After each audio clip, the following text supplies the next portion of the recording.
What's up everybody and welcome to the Red Cyberglass. I'm Andrea and this video is specifically designed for you. Yes, you. Yes, it's designed for you that you are going to buy your first camera. You don't know exactly what to buy, you are still browsing through the web looking for suggestions. I know, I've been there not so long ago, I know exactly how do you feel. So today I'm here hopefully to give you some support and to take the best decision for yourself. Unfortunately, I cannot tell you what is the best camera for you because there are so many cameras, each one is designed with specific target, some of them are designed for sport photography, some other for video making, some other are good hybrid. And not knowing you, I cannot suggest you the good one for you. But what I can do is to give you some elements to consider when you will do your purchase. That's it. Okay, so let's get started.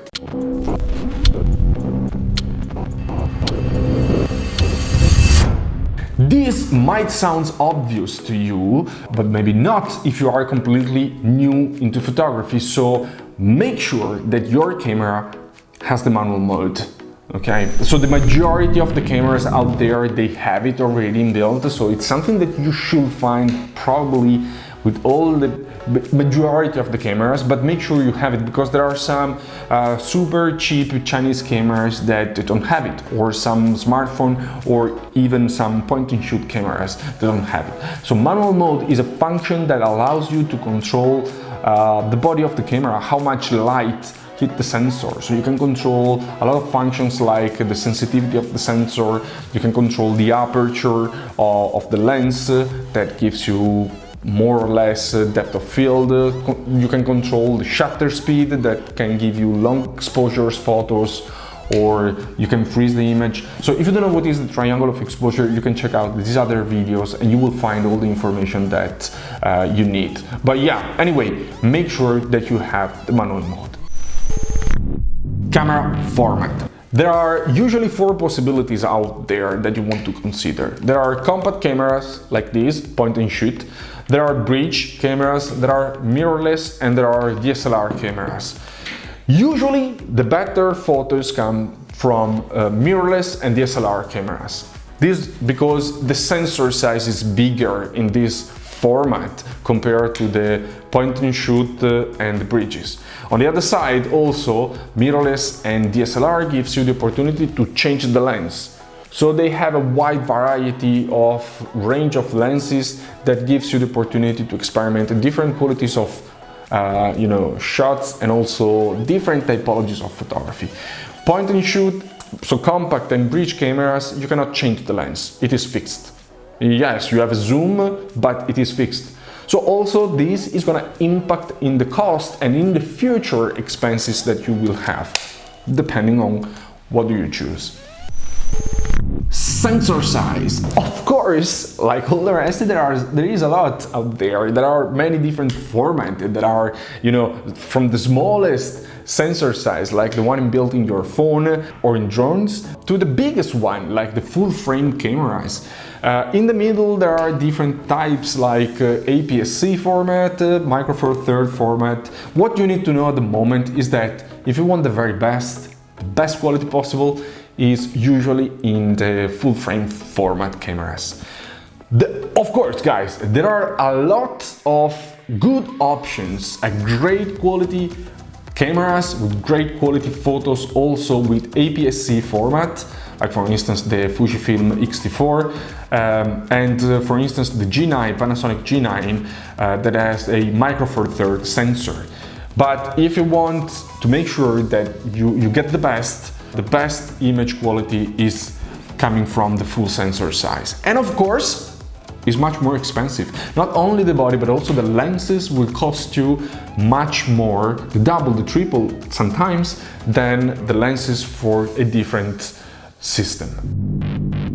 Some cameras shoot only JPEG, but better cameras, they shoot both JPEG and RAW. RAW is definitely what you're looking for. A RAW file is a not compressed file, so it's a file that contains all the information that the sensor of your camera was able to capture. RAW file is a very heavy format that allows you to edit your photo in post-production. with your editing file, your editing software. It allows you to get the most out of your photo. Not like JPEG. JPEG is a compressed file, is not made to be edited, and is made, yes, to have a small size file to be shared straight away into the web.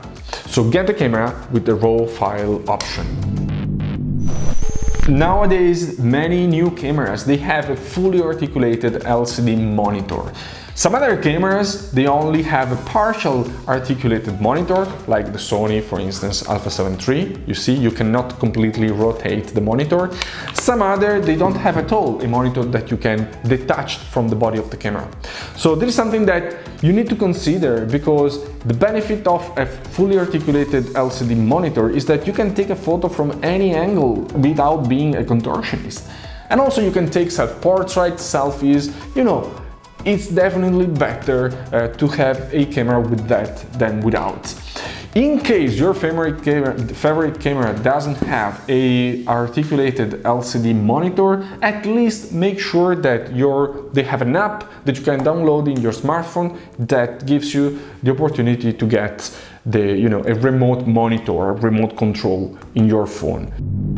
So this is something that sometimes you don't consider at the very beginning, but depending on your intention in photography, if you're gonna do street photography, if you're gonna do studio photography, portraits, whatever, weight and dimension of the photo on the camera is something that you have to consider. So, of course, compact cameras or bridge camera are lighter than mirrorless and DSLR, because they don't have lenses to change, so the dimension of the lens is already built into the body, and they are lighter. A mirrorless camera and DSLR are heavier because you have heavier lenses. Of course, mirrorless is even lighter than the reflex and DSLR, because without the mirror, the body is less bulky than a DSLR, and it's lighter than a DSLR.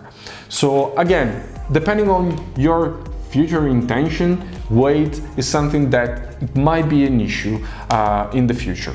Most of all, if you're doing street photography or you're traveling and you need to carry a bag with 3, 4, 5 lenses and 3 body of DSLR.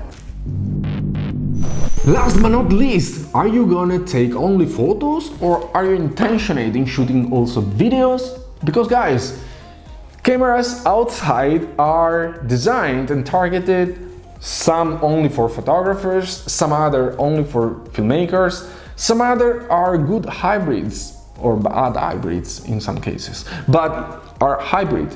So depending on your passion orientation, you need to make sure that your camera is designed for your need. If you don't know what you're gonna do, take a hybrid camera. That's all for today. I really hope that this video was helpful for all of you. In case you have doubts, questions, you want to ask me something, maybe related to a specific camera or in general, let me know down below in the comment, and I promise I will do my best to give you more support. Alright? And welcome into this beautiful world. So if you like the video, give it a like, subscribe, and click the bell if you want to stay in touch, and I will see you on the next ride. Cheers!